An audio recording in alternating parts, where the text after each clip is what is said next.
We don't need no stinking banks. The Unbank is not a bank. It's an unbank. Open 7 days a week with convenient hours. The Unbank for cashing all types of checks. Instant cash loans up to $500. Get a MasterCard regardless of credit history. Free money orders. FDIC savings accounts. Fast bill payment. Phone cards. The Unbank, your friendly neighborhood financial center. Get cash on the spot whenever you need it. With over a dozen Twin Cities locations, chances are there's an Unbank open near you. And welcome back to what we're going to call this segment number 2 of Steel Radio. I was going to say brought to. Oh, geez, we got a visitor. Wally. We got a visitor, Pete, and I don't Wally, think he's very happy. Wally, hang on. I got to say, brought to you in part by Merwin's Liquors in the Unbank. Be sure to check them out. Well, that's 2 things that I could Do you use know what right those about are? now. 2 drinks. 45 minutes. Were you sitting out there in the green room? I was sitting in the green room. It's brown by now. Stick it. You give Joe Chupik the microphone. Guy, it's like he's running for president of the USA. How was your dealings with Joe as a Never budding liked young him. producer? Never liked him, never did, never will. How come? Several reasons. First and foremost, because he claimed he was Polish. I'm the only Pole. Me and Stan Kowalski, Polish. What do you do with that? Green room turned brown. I was in there so long. Cried out loud. You got any coffee around this knife? Yeah, that's probably why it was brown. No, 'Cause you're spilling it all over yourself. No, it's something felt funny. Hey, do you want to do some trivia, Wally? No. Come on. Oh, sure. Go ahead. Okay, great. Chupik 4 hours of Joe Chupik. Ed, you gonna bail him out? I think we're right now he's looking like he needs some potassium. Well, we'll take care of him. Is that one strand of hair on the side here? Is that greased down enough today that I look all right? You want the brandy in the coffee, Wally? Give me a little brandy. Okay. Give me some of that Jack Daniels. So, Wally, I know you won't know the winner, and we're not going to ask you to, but Mick, who was our last winner? Get out of the... Wally, give me a chance. Fred Yerke. Congratulations to Fred Yerke. So tell me this. When Am I done? No, you're not done. I'm a little edgy, too. Filibuster got me a little bit. Was Phil here? No, Buster was. Oh, okay. Let's look at number 1. What year did Nick Bockwinkel make his AWA debut in St. Paul? 1970. Mick, can you concur? I concur. Wow, okay. The fall of 1970. Big Scott Hall, Wally, what was your take on Big Scott Hall when he came in? Kind of the Magnum PI look, remember that? Yeah. The curly hair and the big stash? That's correct, exactly. That it is. I believe you're leading into a trivia answer here. If you get to the question. Well, I want to know what you thought of Big Scott Hall. Not too much. Okay. Just curious to know if it's followed him for 25 years. Used what nickname? What nickname did he use when he teamed with Kurt Hennig of the AWA? Big. That's correct. Some people thought that it was Magnum. I accepted Magnum as an answer, but he actually called himself Big Scott Hall. Did our winner say Big? I think so. Okay. What do I know? I'm asking Mick. I got other things. Oh, Mick, you got to throw an elbow. Oh, wait, you've got the prosthetic. Sorry. It might have been busy there. That's Sorry. what I use you for, Pete. Okay, great. Number 3, Joe Scarpa competed under what name in the WWF? Wally, are you done? I don't want to play.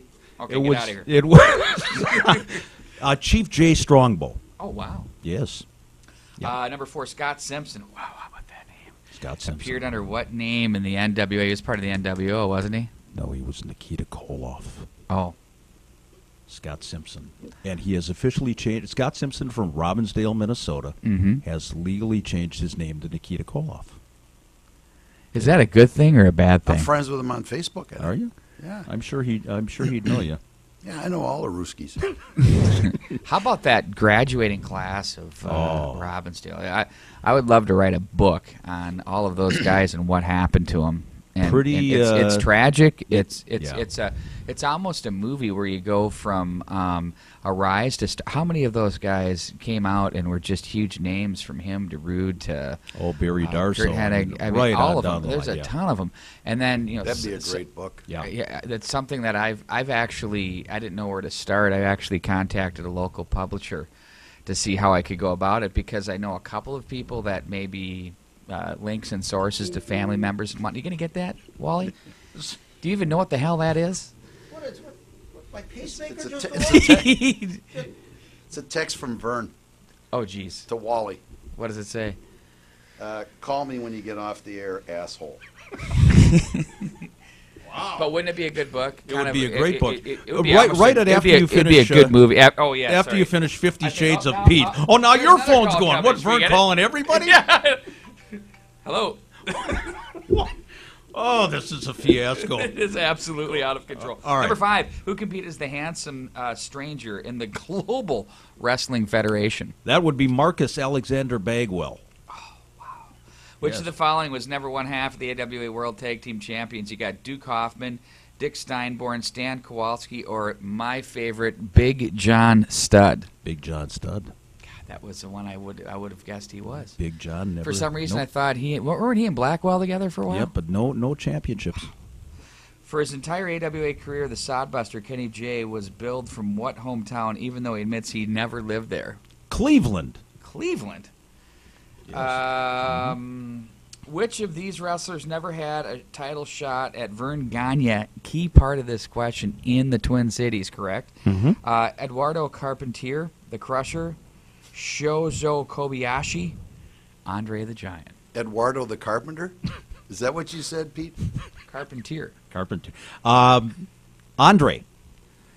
Andre never had a title shot here. He actually won a battle royal. The winner was supposed to get a shot at Vern. And he was denied, wasn't he? Never happened. Yep, never I happened. remember that. Wasn't that the one where Mean Gene put the ring on his whole hand? Yes. Put Yes, the coat he on, did. came Put it down to around his his ankles. neck, I think. Yeah, he didn't did. It was Yeah. like a neck ring. Yeah. Like a dog. That's right. Beautiful. Are we? Is there another question, or is that it? Number 9, Oh. what did Joe I Didn't See It Snyder? Remember that nickname he had? That's Joe I correct. Didn't See It Snyder? Chuck Svensson, Larry Lazowski, and Jerry Saggs have in common in the AWA. They were all referees, including Jerry Saggs of the Nasty Boys. Was he a special guest at one point? Nope. This is when he first started out, and I believe at the time he might have been using his the name Jerry Saganovich. I do believe, but he refereed early on. Jerry Saggs, what a beauty. Which former football player had a feud with the Destruction Crew of the AWA? That would be Bob Lertzema. Oh, I remember that. Bob Lertzema, and as a matter of fact, Mean Mike Enos. yeah, Wayne yeah. the Train Bloom. Back in the day when fans were starting to cheer the heels, I remember that Bob Lertzema was actually getting booed. and Bob did Why not would you be surprised? Bob did not expect that, getting booed against the Destruction Crew, and he flipped off the fans on his way back to the locker room. Was he really mad? Yes, he was upset. Lertzema? Bob Lertzema. Lertz. Thin Bench warmer. skinned. That's right. The bench warmer got a little hot. The bench warmer with some thin skin. A little heat ski. Yeah. Wow, I love it. Love it. Too bad. Did too you bad. ever hear that story about Bob Lertzema and Bud Grant? Bob was sitting on his bench. He had, during a game, ready to go, had his helmet on, and Bud Grant looked down at him, held up 2 fingers, and he was thinking that he was going to get called in. So he ran over to Bud to ask him what he wanted to do. He goes, "Get me 2 with mustard, would you?" That's a shoot. Yeah. Hell, the whole first segment felt like a shoot. Let's shoot myself. That just after wouldn't that. happen. You did. You went double-barreled. Terrible. That's it. Is it all over? Is that, That's your that's trivia. 10. Fred Yerke. And now we have a new trivia up this week. We do? And I'm gonna dig through my extensive memorabilia collection and send out a lot of stuff to the winner. You have a new column that's been freshly posted, and I called it Off the Top Strand. That's perfect. And that's talking a little bit about there's a lot of weaving going on here. Yeah. What was the impetus for your article? Well, Off the Top Strand originally was a column that I did in the old Nick Bockwinkel fan club days. And we were kind of cutting edge. We took shots at the baby faces back in the day when it wasn't fashionable to do that. And our bulletin, The Lean Mean Machine, on behalf of Nick, was very satirical. Nick called me on the carpet a couple of times about some of the articles that I had written in the bulletin. But this Off the Top Strand was just an opportunity to kind of freelance, take shots at whomever happened to be in the way at the time. So I thought I'd bring it back at least one time. And I believe Ed Hellier, the architect, is actually mentioned in this week's Off the Top Strand at some point. He is. Do you want me to kind of go there, or do Yeah. you want to keep? Do you want to keep? Well, yeah. No, you can. Yeah, go ahead, man. You can. Let's go there. It's right toward the end. Yeah, where Hillier. do we have it here? I mean, the name just jumped right out at me. Yeah. Where do you talk about? We have to explain. Oh, there it is. Oh, there it you is. got it there. Okay. Okay. Spotted it last week at the at West St. Paul, Minnesota. The fan who had been physically tossed out of the Armory several years ago by not to be fooled with promoter Ed Hellier when the fan attempted to distribute flyers in the building promoting a rival show. Hellier showed incredible strength as he tossed the fan onto Robert Street. So did he go kind of Sean Devari back of the and I belt threw his and the knapsack out at and then him he gave as well. him 2 extra boots for good measure, where he vaulted past Buffalo Wild Wings when he tossed him, and where he continued to roll at warp speed since 2001, still going, is what you're saying here. Yes. Hellier is a known powerhouse, famous for competing in the 700-pound bench press. That's Boy, correct. that's very Kenny Patera-like. About 700 pounds. Read the next line. Oh, we're not 7? done. Not quite. Not with weights, mind you, but with his wallet. There we go. That's a great setup. Off the top strand, ladies and gentlemen. So that's a little bit of a flavor of your stuff. One of the best sense of humors around in broadcasting in this market is yourself. You write the way you speak, and I enjoy. no The question. first thing I do when I get your articles before I post them, I don't even proofread them. I just read them. Good. You can tell I don't least- proofread them. So. Yeah. I don't proofread Because and I don't here's read the great them. part, because a day later I got a little typo there. Can you fire it off for me? That's right. But that's right. it comes through loud and clear, and that stuff is just so great. You got to have fun with it. Let's get quickly into the into the upcoming South St. Paul event. It's a great card. We talked about it in our last show as well. Yeah, this is, again, the 24th of November, South St. Paul High School. The main event, we didn't really get into that, but we'll have both these competitors on an upcoming podcast. Mitch Paradise taking on Arya Davari, one of the rising stars in the Midwest, no question about it. Held his own in that match with Cole Cabana back in September. I'm looking forward to that one. Rennie D and Ben Saylor, there happened to be, a little disconnect there at that last match where We they saw had that the posted on the website. yeah, and it'll be interesting to see what happens there. We're bringing in, God help us, one of the old time gals you might call Mick, Ann Brookstone. What a honey. Is coming back to SDW. Sounds like an adult film. Oh, That's I've never woman, that Ann. Are you I've kidding never me? seen- I've never seen her. I've I need never to seen Google a her woman. right now. You think Heather Hallberg is something? Heather just abuses her husband. I mean, that's, verbally abuses her husband. Ann Brookstone not only abuses Karsh, myself, but many of the male fans at ringside. including kids.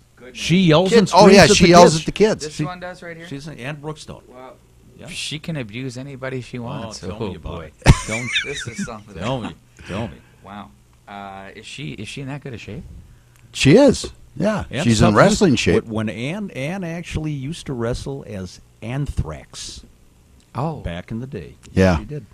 Very quickly. palpitations for that match. I just want to talk a little bit about a future guest, and hopefully on the next podcast, John Horton, who as Craig Johnson was the lead announcer for the Global Wrestling Federation back in the day in the late 80s, early 90s, chomping at the bit. He's going to be on the show and talk about the old Texas wrestling scene from back in the day. Did the Global ever go out of the Sportatorium? Yeah, absolutely. It was USWA and World Class and Global kind of all intertwined. Great No stuff. heat or air conditioning in that building, Right. by the way. In the Sportatorium. In the Sportatorium. Correct. If you I can have imagine. been there. Oh. my word! It It's was a unreal. warehouse. It's it was horrible. right off the State Fair, one of the safest neighborhoods in the country. It was great driving in there. A couple window washes, Mm-hmm. maybe your hubcaps are gone, but you're going to the Sportatorium. That's pro I mean, wrestling, buddy. You know what? And I would never not do it. When I lived in Dallas, that was where I went. Bang, Sportatorium. It was terrific with Did you ever Gentleman go to Chris the, Adams, the whole crew. Ever go to the AWA shows at the Chicago Amphitheater? Never was Oh, blessed those enough were to do that. beauties. Ooh. Been there. Yeah. Wow. Armed guards bringing you into the facility? They sold hard liquor at the building. That's where Bobby Heenan and Vern Gagne and Nick Bockwinkel were shot at. The amphitheater on the south side of Chicago. Great memories if you wanted to take your life in your hands. A couple of other matches to talk about on the card. Ryan Cruz and 6% body fat Rob James are going to go at it. That's a I great think he's down to cruiserweight matchup. 5.5% last time I talked to him. Well, He likes to point so, that out. so do you think he's withering away? Yeah, right. Yeah. I think, well, he's working hard. He gives me an update frequently. Ryan Cruz was not on the last bout that we had, but I'm looking forward to seeing him again. Every match he's been a part He's of the terrific. two. Yeah, He is is a really great worker. I don't want to say he's I don't know underappreciated, but I think that's as good as it gets in this area. Arya Daivari, obviously. How well does he? I want to get back into that main event. How well does he work the crowd? I think he's just blossoming in that. Yeah. Instant heat. Yeah, as he's they good. say. He's good. What I like is how he brings the perfect English. After Here's he what does I don't the, understand. How come Jinder Mahal has a job with New York and he doesn't? Yeah, What well, a joke. Figure that out. it'll happen. It'll happen. Yeah, we can't. Yeah, I mean, The other- he's getting as much push on his own. we have as he to can. we have to also mention Craven Knight and Mikey Wipeout will The be back. Extreme Assassin. Will be back with us. Mikey Wipeout better keep his stinking hands off my glass trophy, too, I'll tell you You know that. what? Yeah. I'm telling you. I've heard some things. What did you hear? Well, you just better protect it. You're kidding me, right? I'm not. I will go The to grapevine the ends said of he's the coming earth. after you. He did not like the way you humiliated him on that bit we did. The man sneezed When on he my walked- glass Yeah, plaque. but he said he had a right to. He's got no right to do Look that. out! Well, we haven't I'm seen. sick of this shit. We haven't seen the end of it. Yeah, I'm sure you are. You probably about 45 minutes ago. Hey Pete, before we go, I want to give a shout out to Brandon Dack out in western Minnesota. Brandon, Dack. yeah, Brandon, one of our loyal SDW podcast listeners. He always seems to track me down and give me Great feedback. kid. Yeah. Hopefully, he's going to make his way up to South St. Paul and come to the show. It's been a while since he's been up here. I know that I think he said the last independent show he saw was probably 20 years ago out in his neighborhood. And I think old Glenn Broggett from up north that has Glenn had Broggett. He He's is going to be coming making in. the trip down from TRF, as the locals call Oh, it. nice. Coming down. Thief the River Thief. Falls. They're coming in from all Excellent. over the world. Boy, wouldn't it be great to do an event from the little Ralph Engelstad up there? Have you guys seen that thing? It's unbelievable. That might just happen. Up there, that would be unreal. Wow. Amazing how many people at the Hopkins Show: Chicago, Illinois, Iowa, Wisconsin, Winnipeg, North Dakota, South Dakota. They came from all of those areas. There was even a couple of guys from Arizona that came up. You know that even Inver Grove Heights was represented? Really? Yes. Oh, well, that's incredible. On that note, we got to bid you adieu. Can't get Once again, thanks to Unbank and Merwin's Liquors for making all this happen. We have some great stuff coming up for you. Watch for some matches. Mercury and Paradise to be posted. Followed by that, we're going to have the Hallbergs going up online as well. And then, of course, we'll have that big Davari match with Cole Cabana, which was terrific, leading us up to the next big main event in South St. Paul. For Slick Mick Karsh and Ed Hellier, the architect, bringing it home, I'm Pete Wagner. So long, everybody.